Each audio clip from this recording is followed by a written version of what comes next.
Shalom, selamat pagi bersama dengan saya Ibu David dalam program Rema hari ini. Rema hari ini bicara tentang sikap hati. Kita tahu hati adalah sesuatu hal yang penting di hadapan Tuhan. Kenapa bisa dikatakan penting?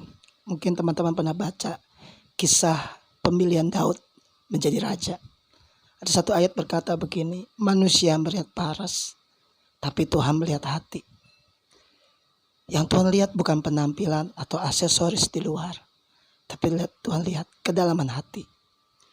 Dan di tempat lain juga berkata, jagalah hatimu dengan segala kewaspadaan, karena dari situ terpancar kehidupan. Teman-teman juga pasti baca atau ngerti tahu, ketika Kain hatinya panas terhadap Habel, karena persembahan Habel diterima Tuhan, sedang persembahannya dia tidak diterima Tuhan. Apa yang terjadi? Kain membunuh Habel, adiknya. Pembunuh pertama di bumi ini adalah Kain. Kenapa? Karena hatinya panas. Pantas, wajar kalau ada ayat yang berkata jagalah hatimu dengan segala kewaspadaan, karena dari situ terpancar kehidupan. Bahkan Tuhan Yesus sendiri pun bicara dalam perjanjian baru, dia berkata jelas, dari hatilah keluar segala sesuatu yang menajiskan, pembunuhan, percederaan, percabulan, hawa nafsu, iri hati, kedengkian, dan lain-lain. Jadi betul, ayat itu kembali Tuhan ingatkan, jaga hati kita.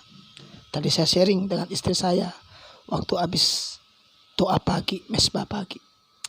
Percuma kita beribadah kepada Tuhan, melakukan keagamawian kita, ritual kita, kalau kita enggak menjaga hati kita. Mungkin kita berdoa, kita baca Alkitab, bahkan kita ke gereja, kasih perpuluhan, kolekte, dan mungkin yang lain-lainnya seperti puasa. Tapi enggak menjaga hati. Kita benci, iri, dengki, sirik, jahat, dendam. Udah selesai. Tuhan enggak berkenan. Tuhan suka sama hati yang murni, yang tulus, yang ikhlas, yang rendah hati, yang rela. Ingat, ada ayat lain berkata begini, hati yang gembira adalah obat yang manjur. Di tempat lain juga berkata, bersukacitalah, bergembiralah karena Tuhan.